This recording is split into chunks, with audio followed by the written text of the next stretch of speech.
झारखंड की उपराजधानी दुमका के फूलोजानो मेडिकल कॉलेज अस्पताल की व्यवस्था पर हमेशा सवाल उठता रहता है। सरकारें बदलती हैं और व्यवस्थाएं बदलती रहती हैं, लेकिन आज भी मरीज यहां अव्यवस्था के शिकार हो जाते हैं और इस अव्यवस्था के शिकार मरीज की जान चली जाती है। तो चलिए आपको बताते हैं एक महिला मरीज की कहानी जिसने इस अव्यवस्था के कारण अपनी जान गंवा दी।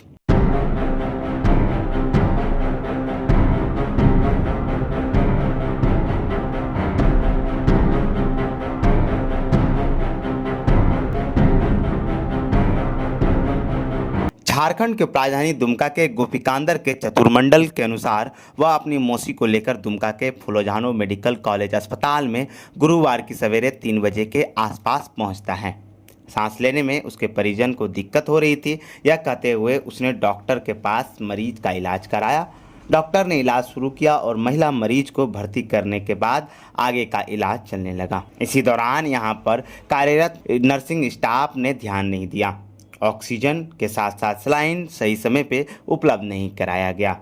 इससे मरीज की स्थिति बिगड़ती चली गई और इस कारण महिला ने अंततः अपनी जान गंवा दी। सुबह 4 बजे भोरे लाए थे, पेशेंट को एडमिट कराए तो वहाँ लिखा गया कि ऑक्सीजन का जो कमी था उसको तो देखा गया और लिख के दिया। वहाँ पर नर्स लोग जो है पूरा लापरवाही किया। वहाँ एक सिलाइन चलाया, सिलाइन में भी अच्छा से नहीं चल रहा था।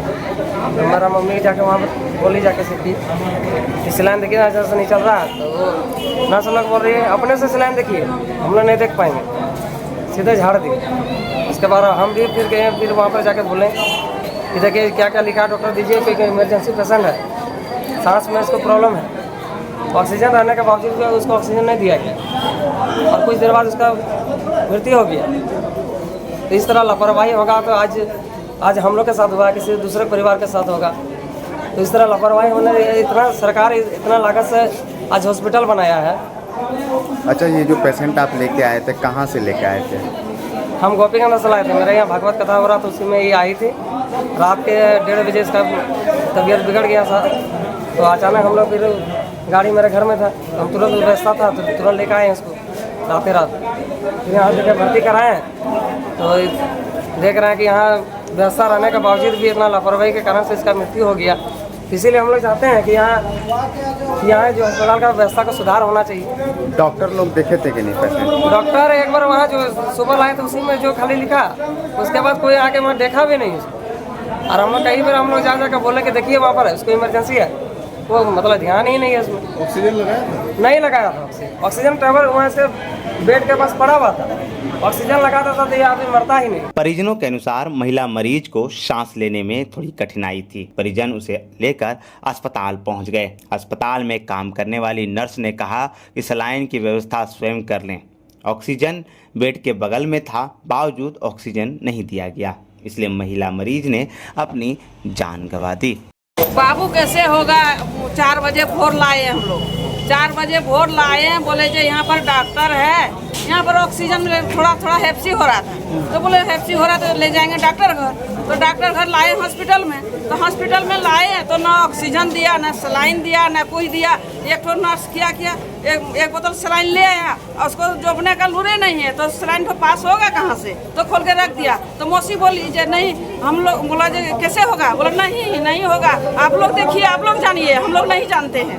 तो बोलिए हम लोग डॉक्टर हैं जो हम लोग सलाइन चढ़ाएंगे और हम लोग ये करेंगे, तब यहाँ पर हॉस्पिटल काहे लाए हम लोग? बोलिए कैसे करेंगे हम लोग? यहाँ पर तो एक हम लोग चाहते हैं जो यहाँ पर भगवान का द्वार है, आदमी अच्छा हो जाएगा। और अच्छा होने के बाद ये तो हम लोग को तो मुश्किल हो गया। अब किसके ऊपर हम लोग भरोसा करेंगे और कहाँ लाएंगे और कहाँ जाएंगे? पहले बोलिए।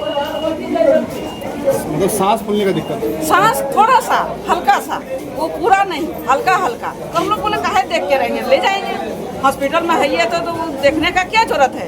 और जो मरने के बाद ले जाएंगे, पहले लेके नहीं जाएंगे। आदमी को कुछ होगा तो पहले लेके जाइए, कुछ भी हुआ एक जरा होगा तो चलिए हॉस्पिटल में इतना सुरक्षा है तो लेके जाएंगे। ये तो नहीं हम लोग सोचे जो यहाँ पर लाएंगे तो ऑक्सीजन नहीं मिलेगा, दवाई नहीं मिलेगा, सलाइन नहीं मिलेगा, मर जाएगा, यहाँ ले गए तो लाभे नहीं करते हैं, घरे में देखते कोई व्यवस्था करते हैं। ऑक्सीजन लगाया था इनको? नहीं ऑक्सीजन नहीं दिया, नहीं। तो बोलिए हम लोग कहाँ जाएंगे? हम लोग करेंगे क्या बाबू? बोलो। जो हम लोग का इतना व्यवस्था रहते हुए यहाँ पर कुछ नहीं करता है, तो है कि नहीं, हम लोग को यही पूछना चाहते हैं जो है कि नहीं व्यवस्था कुछ। तो यहाँ पर तो जितना मरीज आता है तो सब मर जाएगा। वहीं फूलों मेडिकल कॉलेज अस्पताल के अधीक्षक प्रोफेसर अजय चौधरी ने परिजनों के दावे को खारिज करते हुए कहा कि अस्पताल में जितनी सुविधाएं मौजूद थी उसके अनुसार मरीज को सुविधा उपलब्ध करा दिया गया। नहीं, ऑक्सीजन तो दिया गया था, ऑक्सीजन तो हर बेड पर उपलब्ध है, लेकिन उसको COPD होता है कि एकदम क्रोनिक लंग डिजीज है, जिसमें कि लंग का मैक्सिमम पार्ट जो है उसका फंक्शन कम हो जाता है, ख़त्म हो जाता है, जिसके चलते उसमें ऑक्सीजन का जो है प्रवाह नहीं हो पाता है ब्लड में, और एनोक्सिया डेवलप करता है। इसीलिए यहाँ जो इलाज उपलब्ध है वो दिया गया। बाकी महिला गंभीर थी और वो मात्र 3 घंटा में जो है उसकी मौत हो गई है। तो इससे आप समझ सकते हैं कि क्रिटिकल स्टेज में आई थी। यहाँ जो भी संभव था किया गया, लेकिन हम लोग उसको नहीं बचा सके, इसके लिए हम लोग को दुख है। क्रिटिकल थी तो उसे ICU में रखा जा सकता था। हाँ, ICU में रखा जा सकता था, लेकिन ICU में एक्चुअली बेड भरा हुआ था। इस पूरे मामले में सवाल उठ रहा है कि महिला की गंभीर स्थिति को देखते हुए उसे अस्पताल प्रबंधन ने ICU में भर्ती क्यों नहीं किया था। अस्पताल प्रबंधन भले ही अपनी अव्यवस्था से इनकार करता हो, लेकिन परिजन इस पर अड़े हुए हैं। झारखंड की उपराजधानी दुमका का सबसे बड़े अस्पताल की स्थिति ऐसी है कि बद से बदतर होती जा रही है। मरीज की संख्याएं बढ़ रही हैं और प्रबंधन इसके प्रबंधन में बेपरवाह नजर आता रहता है। हमेशा विरोध होता है। वहीं झारखंड का स्वास्थ्य विभाग इस अस्पताल को लेकर उदासीन बना हुआ है, जबकि दुमका जिले का यह एकमात्र अस्पताल है जहां गरीब मरीज इलाज के लिए पहुंचते हैं। हम बस यही कह सकते हैं कि भगवान भरोसे दुमका के गरीब और कमज़ोर मरीज हैं और फूलों मेडिकल कॉलेज अस्पताल अपनी व्यवस्था को लेकर हमेशा कटघरे में रहता है। आने वाला समय बताएगा कि सरकार इस अस्पताल को लेकर कभी गंभीर होगी या नहीं।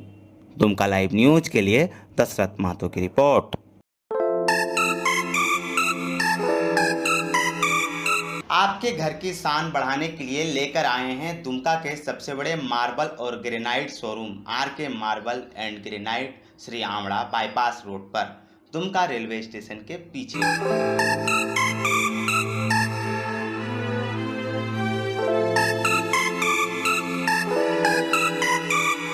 यहाँ आपको मिलेंगे राजस्थान से आयातित बेहतरीन क्वालिटी के मार्बल, ग्रेनाइट और टाइल्स, वो भी सबसे कम कीमतों पर। RK मार्बल एंड ग्रेनाइट खूबसूरती और मजबूती का सही मेल। घर की हर जरूरत के लिए एक बार अवश्य पधारें।